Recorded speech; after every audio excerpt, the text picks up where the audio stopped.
اعوذ باللہ من الشیطان الرجیم بسم اللہ الرحمن الرحیم۔ داستان ایمان فروشوں کی ایپیسوڈ نمبر 33 میں آپ سب کو خوش آمدید کہتے ہیں۔ مگر رجب خلیفہ نے کہا، صلیبیوں نے بحیرہ روم سے جو حملہ کیا تھا اس کا کیا ہوا؟ سلطان صلاح الدین ایوبی نے ایسے حالات پیدا کیے تھے کہ صلیبی اپنے دفاع کے لیے حملے میں پہل کرنے پر مجبور ہو گئے۔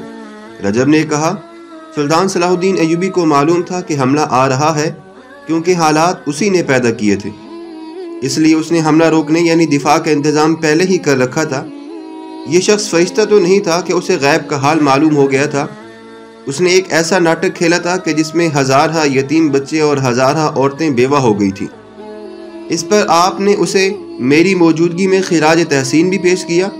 پھر اس نے سوڈانی فوج کی، جو آپ کی وفادار بھی تھی، جنگی مشق کے بہانے رات کو باہر لے نکلا اور اندھیرے میں اس پر اپنی نئی فوج سے حملہ کر دیا، اور پھر یہ مشہور کر دیا کہ ناجی کی فوج نے بغاوت کر دی تھی۔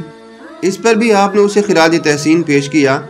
آپ اتنے سادہ دل اور مخلص ہیں کہ آپ اس چال اور اس دھوکے کو نہ سمجھ سکے۔ اس دوران عرارہ، جو کہ عرب کے حسن کا شاہکار تھی، خلیفہ العازد کے ساتھ بیٹھی بڑی معصومیت کے ساتھ کچھ ایسی فحش حرکتیں کرتی رہی کہ العازد پر شراب کا نشہ دگنا ہو گیا۔ اس کی ذہنی کیفیت اس لڑکی کے قبضے میں تھی۔ رجب کی باتیں اور دلیلیں اس کے دماغ میں اترتی جا رہی تھی۔ اس کی زیادہ تر توجہ عرارہ پر مرکوز تھی۔ رجب کی باتیں تو وہ ضمنی طور پر سن رہا تھا۔ رجب نے سلطان صلاح الدین ایوبی پر ایک انتہائی بےہودہ وار کیا۔ اس نے کہا، اس نے ایک اور فریب کاری شروع کر رکھی ہے۔ کسی خوبصورت اور جوان لڑکی کو پکڑ کر اس کی آبرو ریزی کرتا ہے اور چند دن عیش کر کے اسے یہ کہہ کر مروا دیتا ہے کہ یہ جاسوس لڑکی ہے۔ عیسائیوں کے خلاف قوم میں نفرت پیدا کرنے کے لیے اس نے فوج اور عوام میں یہ مشہور کر رکھا ہے کہ صلیبی اپنی لڑکیوں کو مصر میں جاسوسی کے لیے بھیجتے ہیں اور وہ بدکار عورتوں کو بھی یہاں پہ بھیجتے ہیں، جو قوم کا اخلاق تباہ کرتی ہیں۔ میں اسی ملک کا باشندہ ہوں، یہاں جتنے قبا خانے ہیں وہاں مصری اور سوڈانی عورتیں بھی ہیں۔ اگر کوئی عیسائی عورت ہے تو وہ کسی کی جاسوس نہیں، یہ اس کا اپنا پیشہ ہو سکتا ہے۔ مجھے حرم کی 3-4 لڑکیوں نے بتایا ہے کہ سلطان صلاح الدین ایوبی نے انہیں اپنے گھر بلایا اور خراب کیا تھا۔ عرارہ نے کہا۔ خلیفہ بھڑک اٹھا اور کہا، میرے حرم کی لڑکیاں؟ تم نے مجھے پہلے کیوں نہیں بتایا؟ اس لیے کہ آپ کی بیماری میں یہ خبر آپ کے لیے اچھی نہیں تھی۔ عرارہ نے کہا، اب بھی یہ بات میرے منہ سے بے اختیار نکل گئی ہے۔ میں نے ایسا انتظام کر دیا ہے کہ اب کوئی لڑکی کسی کے بلانے پر باہر نہیں جا سکتی۔ میں اسے ابھی بلا کے درے لگواؤں گا۔ خلیفہ نے کہا، میں اس سے انتقام لوں گا۔ انتقام لینے کے طریقے اور بھی ہیں، رجب نے کہا۔ اس وقت عوام سلطان صلاح الدین ایوبی کے ساتھ ہیں، یہ لوگ آپ کے خلاف ہو جائیں گے۔ اگر آپ نے سلطان صلاح الدین ایوبی سے کوئی انتقام لینے کے بارے میں سوچا تو کیا میں اپنی یہ توہین برداشت کر لوں؟ خلیفہ نے کہا۔ نہیں، رجب نے کہا، اگر آپ مجھے اجازت دیں اور میری مدد کریں تو میں سلطان صلاح الدین ایوبی کو اس طرح غائب کر دوں گا کہ جس طرح اس نے مصر کی پرانی فوج کے سراروں کو گم کر دیا ہے۔ تم یہ کام کس طرح کرو گے؟ خلیفہ نے پوچھا۔ حشیشین کا یہ کام کر دکھائیں گی، رجب نے کہا۔ وہ بہت رقم زیادہ طلب کرتے ہیں، رقم کا مطالبہ جس قدر بھی زیادہ ہوگا وہ میں دوں گا۔ خلیفہ نے کہا، تم انتظام کرو۔ 2 روز بعد جمعہ تھا۔ قاہرہ کی جامع مسجد کے خطیب کو عیسیٰ الحکاری فقیہ نے یہ کہہ دیا تھا کہ خطبے میں خلیفہ کا نام نہ لیا جائے۔ یہ خطیب ترک تھے جن کا پورا نام تاریخ میں محفوظ نہیں۔ وہ امیر العالم کے نام سے مشہور تھے۔ اس دور کے دستاویزی ثبوت ایسے بھی ملے ہیں کہ جن کے مطابق خطیب امیر العالم نے کئی بار اس بدعت کو ختم کرنے کا عزم کا اظہار بھی کیا تھا، اور یہ انہی کی کوششوں کا نتیجہ تھا کہ خلیفہ کا نام خطبے سے ہمیشہ کے لیے حذف کر دیا گیا۔ اور ایک روایت میں یہ بھی ہے کہ سلطان صلاح الدین ایوبی کو امیر العالم نے ہی مشورہ دیا تھا کہ اس بدعت کے خاتمے کے لیے احکامات جاری کریں، اور 2 وقائع نگار اس کا سہرا عیسیٰ الحکاری فقیہ کے سر باندھتے ہیں۔ ہو سکتا ہے کہ یہ منصوبہ خطیب امیر العالم اور مذہبی امور کے مشیر عیسیٰ الحکاری فقیہ کے پیش نظر بھی ہو، لیکن سلطان صلاح الدین ایوبی کی گفتگو کی جو دستاویز مل سکی ہیں ان سے یہ بات پتہ چلی ہے کہ یہ دلیرانہ اقدام سلطان صلاح الدین ایوبی کا ہی ہو سکتا ہے۔ بہرحال اس میں کوئی شک نہیں رہتا کہ اس وقت سچے مسلمان بھی موجود تھے۔ خطیب امیر العالم نے خطبے میں خلیفہ کا نام نہ لیا۔ جامع مسجد میں سلطان صلاح الدین ایوبی درمیانی صفوں میں موجود تھے۔ علی بن سفیان اس سے تھوڑی دور کسی صف میں بیٹھا تھا۔ سلطان صلاح الدین ایوبی کے متعدد دیگر مشیر اور بے شمار ایسے لوگ بھی تھے جو کہ عوام میں بیٹھے ہوئے تھے تاکہ ان کا رد عمل بھانپ سکیں کہ خلیفہ کا نام نہ لینے پر لوگوں کا رد عمل کیا ہو سکتا ہے۔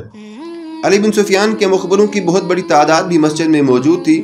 خلیفہ کا نام خطبے میں سے غائب کرنا ایک سنگین اقدام نہیں بلکہ خلافت کے حکامات کے مطابق ایک سنگین جرم بھی تھا، لیکن اب تو اس کا ارتکاب کر دیا گیا تھا۔ سربراہوں میں سے اگر کوئی مسجد میں نہیں تھا تو وہ خلیفہ العاضد تھا۔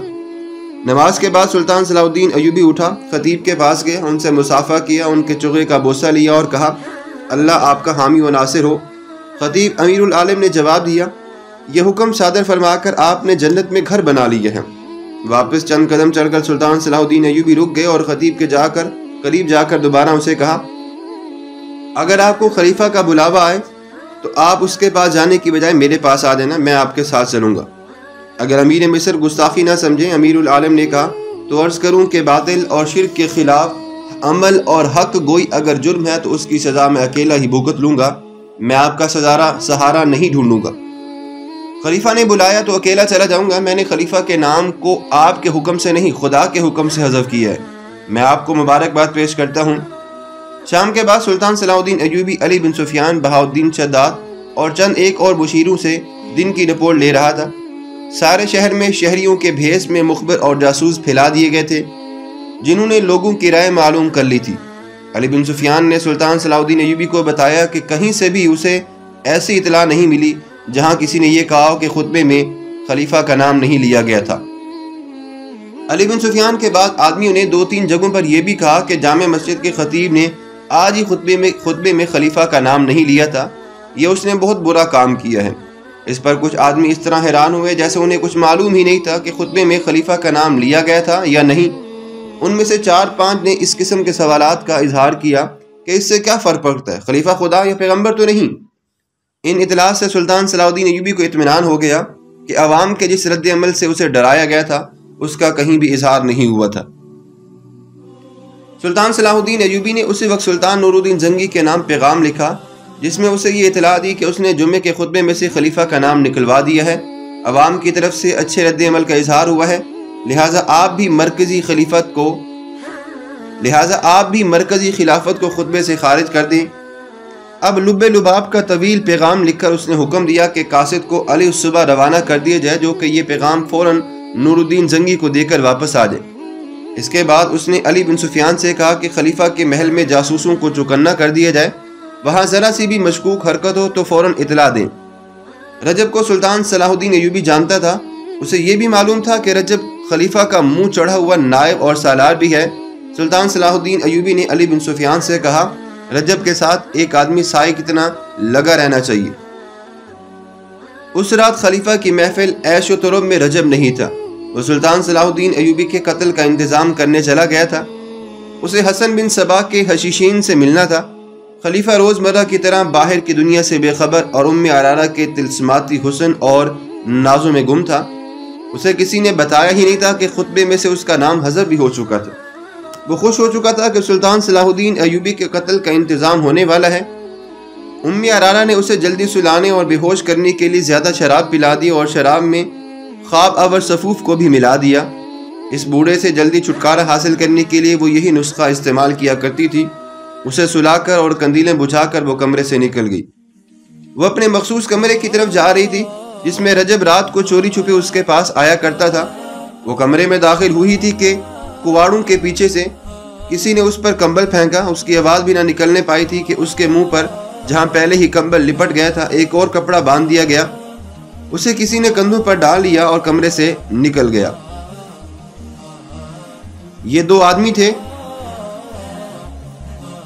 وہ محل کی بھول بھلیوں اور چور راستوں سے واقف معلوم ہوتے تھے۔ وہ اندھیری سیڑھیوں پر چڑھ گئے، اوپر سے انہوں نے رسہ باندھ کر نیچے لٹکایا۔ لڑکی کو کندھوں پر ڈالے ہوئے وہ آدمی رسے سے نیچے اتر گیا، اس کے پیچھے دوسرا اترا اور دونوں پھر اندھیرے میں غائب ہو گئے۔ کچھ دور 4 گھوڑے کھڑے تھے اور ان کے پاس 2 آدمی بھی بیٹھے ہوئے تھے۔ انہوں نے اپنے ساتھیوں کو اندھیرے میں آتے دیکھا اور یہ بھی دیکھ لیا کہ ایک نے کندھے پر کچھ اٹھا رکھا ہے۔ وہ گھوڑوں کو آگے لے گئے، سب گھوڑوں پر سوار ہو گئے۔ ایک سوار نے لڑکی کو اپنے آگے ڈال لیا۔ ان میں سے کسی نے کہا، گھوڑوں کو ابھی دوڑانا نہیں، ٹاپو سارے شہر کو جگا دیں گے۔ گھوڑے آہستہ آہستہ چلتے گئے اور شہر سے نکل گئے۔ یہ سلطان صلاح الدین ایوبی کا کام ہے۔ امیر مصر کے سوا ایسی جرت اور کوئی نہیں کر سکتا، اس کے سوا اور کوئی ایسا کر بھی نہیں سکتا۔ آج کی ویڈیو کا ہم یہیں پہ اختتام کرتے ہیں، ملتے ہیں ایک اور ایپیسوڈ کے ساتھ۔ اپنا بہت سارا خیال رکھیے گا۔ اللہ حافظ۔